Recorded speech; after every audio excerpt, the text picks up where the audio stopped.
The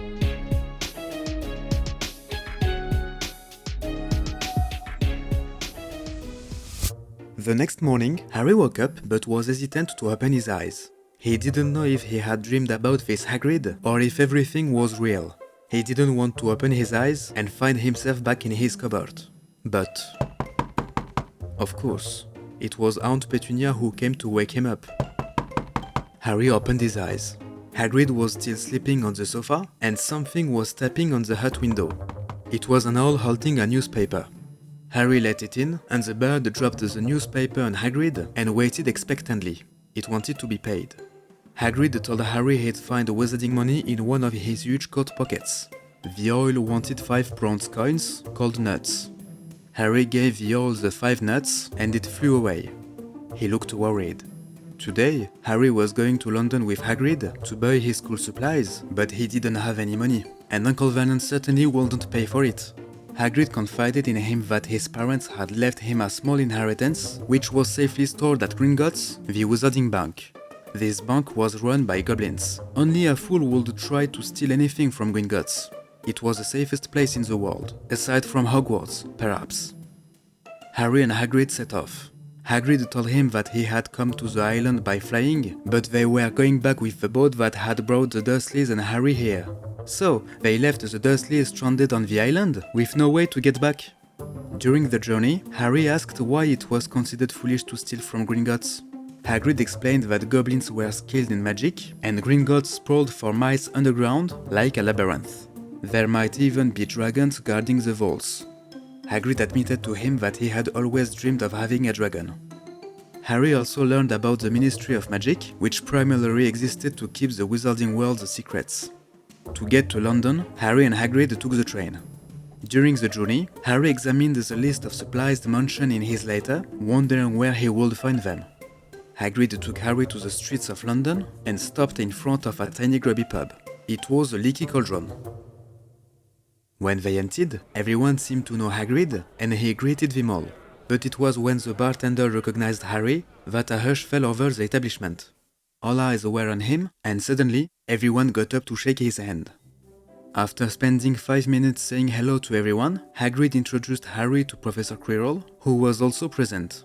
Professor Quirrell taught defense against the dark arts. He looked nervous, stuttering in his speech. Afterward, Hagrid led Harry to the back of the pub, into a small walled courtyard. He pulled out his pink umbrella and began tapping the bricks in a specific order. The bricks started trembling and moving by magic. A moment later, an opening appeared, revealing a large cobbled street stretching before them. It was Diagon Alley. Harry was astounded. There were all kinds of stores, shops for wizarding robes, cauldrons, potion ingredients, spellbooks and more. They passed by a shop where boys Harry's age were eyeing a new model of broomstick, the Nimbus 2000. Harry found himself in front of a large white building, Gringotts Bank. Above the entrance, there was a sign. Enter, stranger, but take heed of what awaits the sin of greed. For those who take, but do not earn, must pay most dearly in their turn. So if you seek beneath our floors a treasure that was never yours, this, you have been warned, beware of finding more than treasure there. Harry and Hagrid entered. The place was filled with goblins and wizards. Hagrid introduced himself at the front desk, producing a key and informing the goblin that Harry Potter wanted to withdraw money. He also presented a letter written by Albus Dumbledore regarding something in Vault 713. Harry inquired about it, but Hagrid couldn't reveal anything. It was top secret. A business that concerns Hogwarts. Guided by a goblin named Griphook, Harry and Hagrid descended into the bank's underground. It was filled with railway tracks and carts. All three got into a cart and it carried them away. It felt like a roller coaster through a labyrinth, making Hagrid sick. Finally, the cart stopped at Harry's vault. When Griphook opened the door, Harry couldn't believe his eyes. A mountain of gold, silver and bronze coins awaited all this time. A real fortune, if the Dursleys had none. The gold coins were galleons, the silver ones were sickles, and the bronze ones were nuts. 29 nuts made a sickle, and 17 sickles made a galleon. Harry took an oath for 1 year, and everyone went out to take the cart. They headed towards Vault 713. The door of the vault had no lock. Griphook ran his finger along the door, and it magically disappeared. He explained that if anyone other than a goblin tried to open this door, they'd be sucked inside and trapped in the vault. Harry asked him if the bank checked to see if there was anyone inside, and Griphook answered that they did so about every 10 years. Harry expected to find a fabulous treasure in such a well-protected vault, but he was disappointed to see only a small package wrapped in brown paper. Hagrid took it and put it in a pocket deep inside his coat.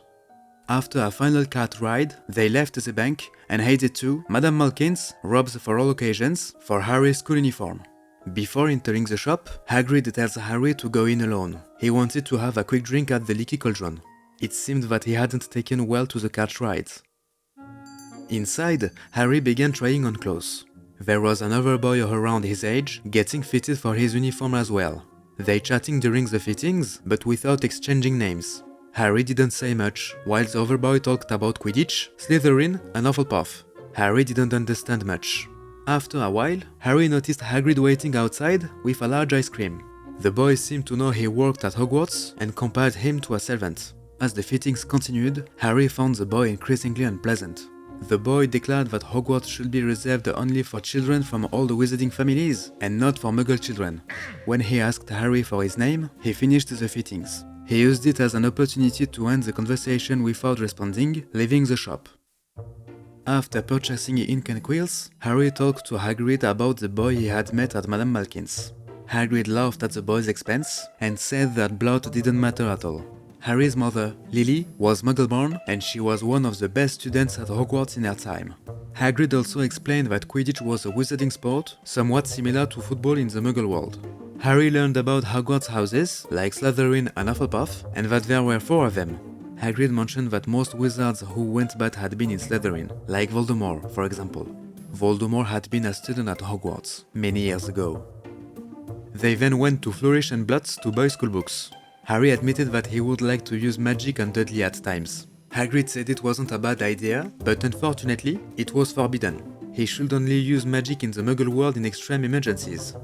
After buying a cauldron, potion ingredients at the apothecary, and making a few other purchases, Hagrid took Harry to Elop's Hall Emporium to buy him a birthday present. A snowy white hall. All he was missing was one thing: the magic wand. They went to Ollivander's, the finest wand maker in the wizarding world, according to Hagrid. Above the door, a sign read, Ollivander's, makers of fine wands since 382 BC. Inside, Hagrid stood in a corner while Harry waited. When Mr. Ollivander appeared, he immediately recognized Harry Potter. Ollivander talked about Harry's parents and the wands he had sold to them, with all the details of their compensation. He began examining Harry, taking measurements of all his limbs with a tape measure. When he observed Harry's scar, he apologized. Ollivander confessed that he had sold the wand responsible for the scar, a very powerful wand. As he continued measuring, he explained to Harry that wands chose their wizards. They contained incredibly powerful magical substances. They are made using unicorn hair, phoenix feathers, or dragon heartstrings. Just as no 2 unicorns, 2 phoenixes, or 2 dragons were exactly alike, no 2 wands at Ollivander's were identical. When he finished measuring, he went to get 4 boxes placed in the shop. Harry began trying one wand after another. He took them, waved them, but nothing happened, and he soon had a pile of boxes next to him, none were suitable. Finally, he tried a wand made of holly and phoenix feather, measuring 11 inches. When he waved it, Harry felt an odd warmth in his fingers, and an instant later, a spark shot out from the tip. Hagrid applauded, and Ollivander congratulated him. But he found the situation curious. He remembered every wand he had sold, and the phoenix from which this wand's feather came had also provided another feather, for another wand. It was strange that this wand had ended up with Harry, when we know that his brother gave him this scar. It's curious how things happen. It's the wand that chooses the wizard, not the other way around. Ollivander predicted a bright future for Harry. After all, Voldemort had also accomplished great things. Terrible, but great. Harry paid the 7 galleons for the wand and left the shop with Hagrid. At the end of the day, on their way back to the Dursleys, Harry confided in Hagrid that he wasn't sure he'd measure up. He didn't know anything about magic. Hagrid reassured him, saying that he'd learn quickly at Hogwarts and would be very happy there. Everyone starts at the same level. Before parting ways, Hagrid gave Harry an envelope containing his train ticket for Hogwarts. Then, Harry returned to the Dursleys. See you on September 1st at King's Cross Station.